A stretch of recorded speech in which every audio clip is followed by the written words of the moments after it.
অনেক দিন পর ভিডিও নিয়ে আসলাম। মাঝখানে শরীরটা খুবই খারাপ ছিল, যার জন্য কন্টিনিউ ভিডিও করতে পারিনি। তো এখন মোটামুটি আগের থেকে অনেকটা ভালো আছি। তো চলো আজকের ভিডিওটা রান্নাঘর থেকে শুরু করছি, তোমাদের সবাইকে সঙ্গে নিয়ে। আশা করছি অনেক ভালো লাগবে। গুড মর্নিং তোমাদের সবাইকে, কেমন আছো তোমরা? আশা করছি সবাই অনেক ভালো আছো, আমি অনেক ভালো আছি।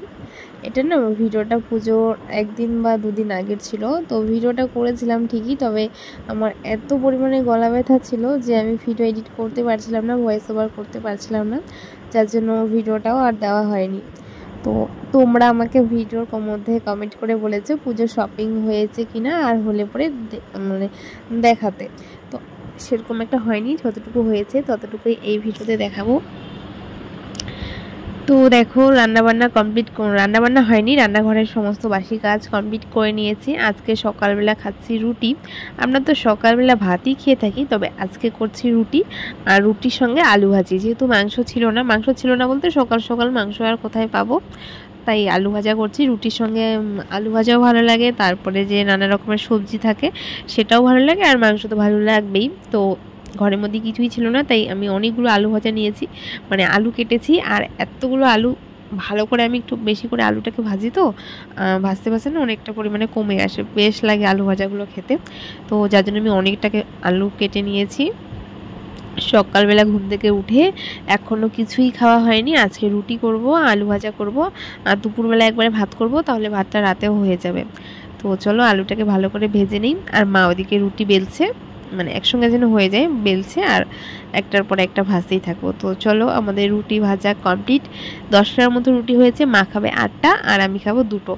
আমি না আলু ভাজা খেয়েই মানে পেট অর্ধেক ভরিয়ে দিই, মানে রুটি আর আলু ভাজা। সবাই দেখে অবাক হয়ে যায় যারা আমার খাওয়ার সামনে থেকে দেখে। তো দেখো এখনও পর্যন্ত একটুও খাওয়া হয়নি, সবেমাত্র আমি নিয়েছি, আর এর মধ্যে কিন্তু অর্ধেক আলু ভাজা কমে এসেছে। হ্যাঁ, আমি কিন্তু এতগুলো আলু ভাজাই 2টো রুটি দিয়ে খাবো, যদি লাগে আলু ভাজা আমি আবার নেব।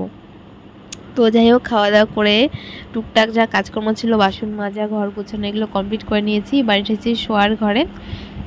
মানে একদমই শরীরটা ভালো ছিল না, কাপড় কিছুই ভাঁজ করতে পারিনি, আর ভাঁজ করতে ইচ্ছেও করছিল না, প্রচণ্ড গলা ব্যথা ছিল, যার জন্য আর মানে সর্দি লেগেছে, পুরো নাক বন্ধ হয়ে যাচ্ছিল।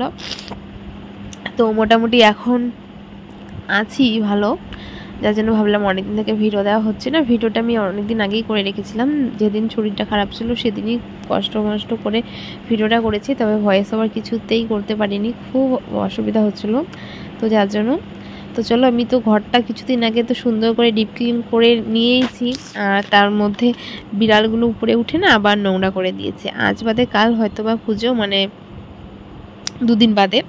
তো যার জন্য আমি ঘরটাকে একটুখানি ভালো করে গুছিয়ে নিয়েছি বলতে গুছানোই ছিল, যেহেতু বিড়ালগুলো উপরে উঠে, যার জন্য একটুখানি হালকা করে ঝেড়ে নিয়েছি। আর ঝুল তো হয়নি, ঝুল তো আর ছাড়বো না, যেহেতু পুজো চলে এসেছে, পুজোর মধ্যে তো একদমই ঝুল ঝাড়তে নেই। তো একটুখানি ঝেড়ে নিচ্ছি ঘরটাকে, যা উপর দিয়ে নোংরা হয়েছে সেগুলোকে ঝেড়ে নিচ্ছি। আর পাশে বাড়িতে একটা বুনু এসেছিল, ও প্রায় আমাদের বাড়ি আসে, প্রায় বলবো না, রোজ আসে আমাদের বাড়ি। আর আমি তো বাড়িতে একা থাকি সবসময়, ওর সঙ্গেই গল্প করি। তো ও এসেছে আমাদের বাড়িতে আমার ফোনটা দিয়ে ভিডিও করবে, তাই আমাদের বাড়িতে সাজুগুজু করছিল, একটুখানি রিলস করবে আর কি। তো যার জন্য আমি কাজ করছিলাম আর ওর সঙ্গে গল্প করছিলাম। তো চলো 3 দিন কি 4 দিন হবে যে ভিডিও করিনি। তো যতদিন ছিল ঠিক ততদিনে ততগুলো মায়ের শাড়ি ভাঁজ করা হয়নি। একটা শাড়ি মা ভাঁজ করে রেখেছিল বাইরে, তো যার জন্য 2টো শাড়ির মতো ছিল, তো সেগুলোই ভাঁজ করে রাখছি। আর এখন যেহেতু পুজো, এখন সবার মুখে ওইটাই গল্প, কবে ঘুরবি, কার সঙ্গে বেরোবি, কী পরবি, কীভাবে সাজবি, হেন তেন নানা রকমের পুজোর প্ল্যান চলে আর কি। তো সেগুলোই ওর সঙ্গে গল্প করছিলাম। দুপুরবেলা এই পুজোর দিনগুলো কলকাতার সাইডে দেখছি যে খুব বৃষ্টি হচ্ছে, তবে আমাদের এদিকে বাপরে এত গরম দিচ্ছে কি বলবো, সেই পরিমাণে রোদ্দুর, মহালয়ার পর থেকে সেই পরিমাণে রৌদ্র, এত গরম আর কি বলবো। এই মাসে নাকি সবাই বলে যে আশ্বিন মাস একটু ঠান্ডা ঠান্ডা হয়, তবে কিছুতেই ঠান্ডা পড়ছে না, আর বৃষ্টি টিষ্টি তো আমাদের দিকে নেই, সেই গরম দিচ্ছে। জানি না বৃষ্টি হবে কিনা, সবাই তো বলছে বৃষ্টি হয়তো বা হলেও হতে পারে। তবে জানি না, আমাদের এদিকে কিন্তু প্রচণ্ড গরম দিচ্ছে, গরমের জন্য আরও বেশি করে ভিডিও করতে ইচ্ছে করছে না। আর আগে যে ভিডিওটা ছিল সেটাও এডিট করতে ইচ্ছে করছিল না। তো ভাবলাম চলো বেশি লেট করব না, আজকে থেকে আবার ভিডিও কন্টিনিউ করি। তোমরা আবার আমার ভিডিওর জন্য অপেক্ষা করে থাকবে। তো তোমরা জানো হয়তো আমি রোজ দুপুর 2টোর সময় ভিডিও আপলোড করি। তো নাইটিগুলো ভাঁজ করা হয়নি, শাড়ি নাইটি অনেক কিছু ছিল, সেগুলো ভাঁজ করা হয়নি। আর না, আমি না সেরকম আহামরি কিছু শপিং করিনি যে তোমাদের সঙ্গে সুন্দরভাবে সেজেগুজে বসে আর 5টা ব্লগারদের মতো শেয়ার করব। টুকটাক কিছু কেনাকাটা হয়েছে, মানে যেহেতু সেরকমভাবে প্ল্যানিং করে কিছু কেনা হয়নি। আর বাজারে গিয়েছিলাম, কালকে গিয়েছিলাম বাজারে, যা পরিমাণে ভিড় ছিল যে আমি ভিডিও করবো না, আমার সেই এনার্জিটুকু নেই। আর মলগুলো, শপিং মলগুলো একদম পুরো ভিড়, কেউ বলবে না যে ওটা শপিং মল। এমনিতেই আমাদের এদিকে বাজারে এমনিতেই ভিড় হয়, আর শপিং মলগুলো খুব ভিড় হয়। আর তার মধ্যে পুজোর কটা দিন যা ভিড় গেল দেখার মতো, এত ভিড়। আর সবথেকে বেশি ভিড় লাগে টোটোগুলোর জন্য। আমাদের এদিকে তো মানে জলপাইগুড়িতে অনেকেই টোটোগুড়ি বলে, কারণ আমাদের এদিকে অতিরিক্ত টোটো। তো এই যে নাইটিটা দেখছো, 2টো নাইটি কেনা হয়েছে, একটা দেখালাম আর একটা সবুজ কালারের নিয়েছি, নতুন যে বেরিয়েছে কুচি হাতা দেওয়া।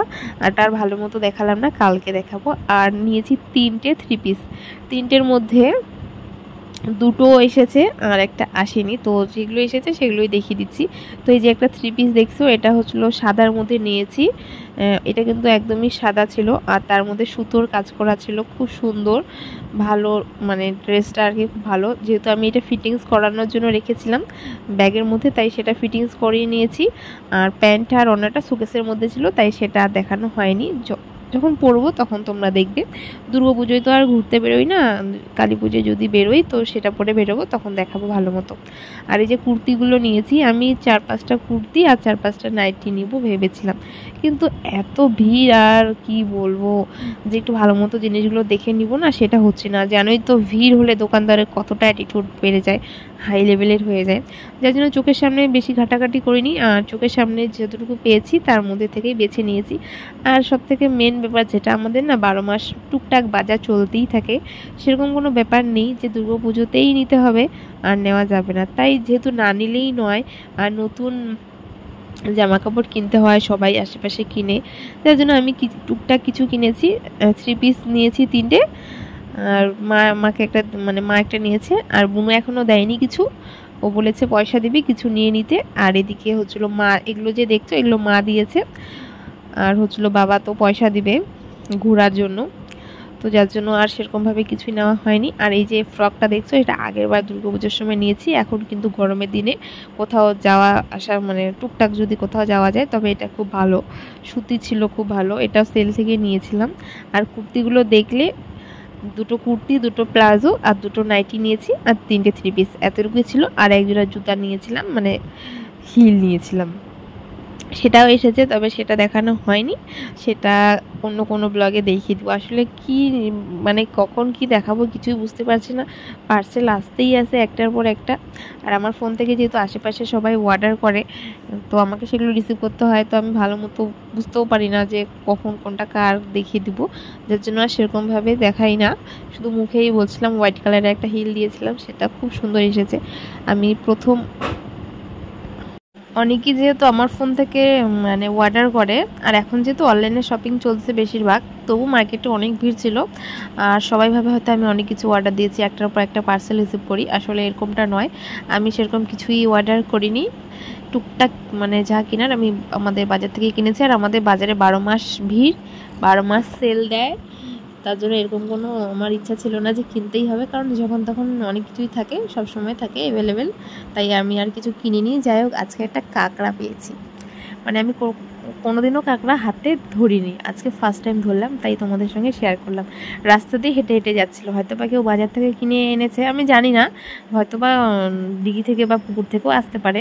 তো কাঁকড়াটা বেশ বড় ছিল, আমাকে একটা ভাই বা দাদা আমাদের পাড়ার, সে আমাকে হাতে ধরিয়ে দেয়, আর আমি সেটাকে চিপে ধরে নিয়ে আসি, আমাকে শিখিয়ে দিল কীভাবে ধরতে হয়। অনেকটা সাহস করে ধরেছিলাম। একটা মাত্র কাঁকড়া পেয়েছি, সেটা খাবো বাটা, আমি কখনো খাইনি আর ধরিও নি, এবার ফার্স্ট টাইম ট্রাই করব। তো খেয়েছিলাম, যেহেতু ভয়েসটা পরে দিচ্ছি, দারুণ হয়েছে কাঁকড়া বাটা খেতে। কারা কারা খেয়েছো জানি না, দারুণ লাগে কিন্তু খেতে। তো দেখো, আরেকটা পার্সেল আসলো, সেটাকে রিসিভ করলাম, আর খুব সুন্দর এসেছে। এটা একটা 3 পিস ছিল, থ্রি পিস, দেখতেই পারছো কীরকম কোয়ালিটি। কাপড়টা কাছ থেকে দেখে দিলাম, এটা কিন্তু সুতি বা কটন কোনোটাই নয়। তো চলো আজকের মতো ভিডিওটা এখানে শেষ করছি। সবাইকে গুড নাইট।